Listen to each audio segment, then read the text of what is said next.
Hi hello అండి, అందరికీ నమస్కారం అండి. మన నాగా డివోషనల్ అండ్ బ్లాగ్స్కి స్వాగతం అండి. మనము నైనార్ల కథ చెప్పుకుంటున్నాం కదా. ఈరోజు ఇంకొక నైనార్ కథ చెప్పుకుంటున్నామండి. అప్పుడి నాయనారు కథ చెప్పుకుంటున్నాం. నైనార్లు గొప్ప శివభక్తులు. భగవంతుని చేరడానికి కావలసింది నిష్కల్మషమైన భక్తే కానీ ఇంకేమీ అవసరం లేదని వీరి కథలు నిరూపిస్తాయి. కార్తీక మాసం సందర్భంగా వారి గురించి తెలుసుకునే ప్రయత్నం చేస్తూ ఉన్నాం మనం.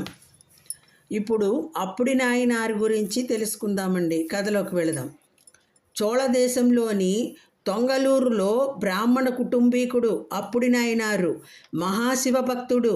ఆయన గురుభక్తి నిరుపమానము. అప్పుడి నాయనారు పరమశివ భక్తుడైన అప్పారు గురించి, ఆయన యొక్క ఖ్యాతి గురించి విన్నాడు. అప్పారు గురించి ఖ్యాతి గురించి విన్నాడు. పల్లవరాజు అప్పారుకు శిక్షగా బండరాయికి కట్టించి సముద్రంలో పడవేస్తే దైవకృపచే బండ తేలిపోయి అప్పారును సురక్షితంగా తీరాన్ని చేర్చినదని, అప్పటి నుండి అప్పారుకు వాగీసుడు అనే పేరు వచ్చిందని మొదలైన కథలన్నీ అప్పారు గురించి విన్నాడు. ఈ అప్పడి నాయనారు విన్నాడనమాట.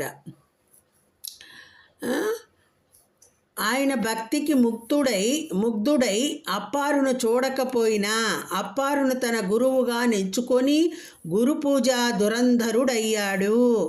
చూడకుండానే గురువుగా ఎంచుకొని గురు పూజ చేసుకుంటూ గురువు మీద భక్తితో ఉన్నాడు.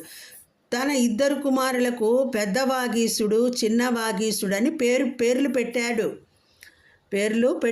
తను తవ్వించిన నూతులకు, తటాకములకు, తోటలకు, అన్ని ధర్మకార్యములకు గురువుగారి పేరు మీద వాగీసుని ధర్మము అని రాయించాడు. అప్పారు ఒక రోజున తొంగలూరు మీదుగా ప్రయాణం చేస్తున్నాడు.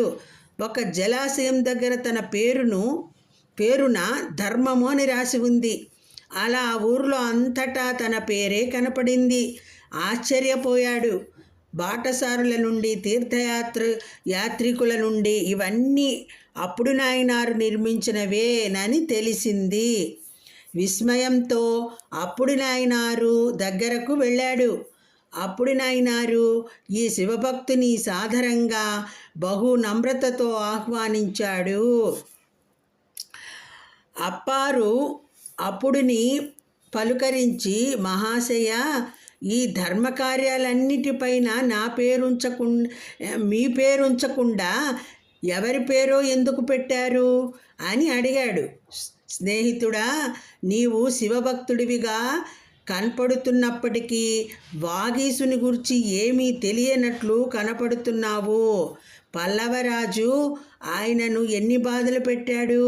దైవకృపచే ఎలా రక్షించబడి శైవమత వ్యాప్తికి తోడ్పడ్డాడో తెలియదా?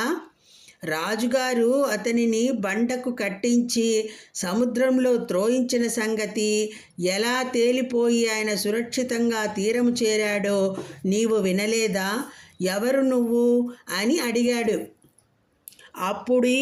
అప్పుడి నాయనారు గురుభక్తి తత్పరతకు అప్పారు చలించిపోయాడు.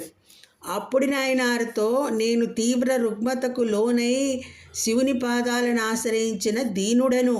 పరమశివుని కృపచే ఆ తీవ్ర రుగ్మత నుండి బయటపడి శైవమతానికి తిరిగి వచ్చిన అల్పుడను అని అప్పారు అన్నాడు. ఈ పై మాటలు ఆ శివభక్తిని నోట వినగానే తన గురువే తన ఎదుట సాక్షాత్కరించాడని అప్పుడు నాయనారు అప్పారుకు ప్రణతులను అర్పించినాడు. తమ నుండి భిక్షను తీసుకొనవలసినదిగా అర్థించాడు. అప్పారు భిక్షకు అంగీకరించాడు. అప్పుడి నాయనారు తనయుడు అరటి ఆకులను తీసుకొని వచ్చుటకు తోటలోనికి వెళ్ళగా అతనిని పాము కరచి మరణించాడు. భోజనానికి వచ్చాడు కదా, ఆకులు తీసుకురావడానికని తోటకు వెళ్ళాడట. అక్కడ పాము కరిచి మరణించాడట కొడుకు. అప్పుడు నాయనారు ఇది గమనించి అతిథి మర్యాదకు భంగము కాకుండా దుఃఖమును దిగమింగుకొని అప్పారును భోజనానికి రమ్మని పిలిచాడు. అప్పారు అప్పుడు నాయనారు భార్యకు భస్మమిచ్చి మీ పిల్లవానిని పిలవమన్నాడు. దుఃఖముతో అప్పుడు నాయనారు జరిగినది చెప్పాడు. గురువుగారు తెలుసుకున్నాడు. గురువుగారికి తెలియపరచకుండా భోజనం పెట్టాలనుకున్నాడు దిగమింగుకొని. అప్పుడు ఈ గురువుగారే తెలుసుకున్నాడండి. పిల్లవాణిని పిలవమన్నాడు. దుఃఖంతో అప్పుడు నాయనారు జరిగినది చెప్పాడు. అప్పారు వెంటనే శివుని ప్రార్థించాడు. గురువుగారు ఒక అద్భుతం జరిగింది. పిల్లవాడు నిదుర నుంచి లేచినట్లుగా లేచాడు. అందరూ సంతోషించారు.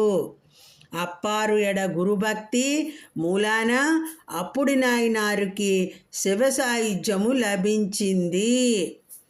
రండి కదా, అది గురు శిష్యుల భక్తి కదండి. ఈరోజు మనం తెలుసుకున్నది శిష్యుడికి ఎంత గురువు మీద ఎంత భక్తి, ఆ శిష్యుడి మీద ఆ గురువుకి ఎంత ఇది తెలుసుకున్నాడు. అతని బాధని చెప్పకుండానే ఇదండి గురు శిష్యుల అనుబంధం అంటారు కదా, అదండి ఇది ఈ కథలో మనం తెలుసుకున్నామండి.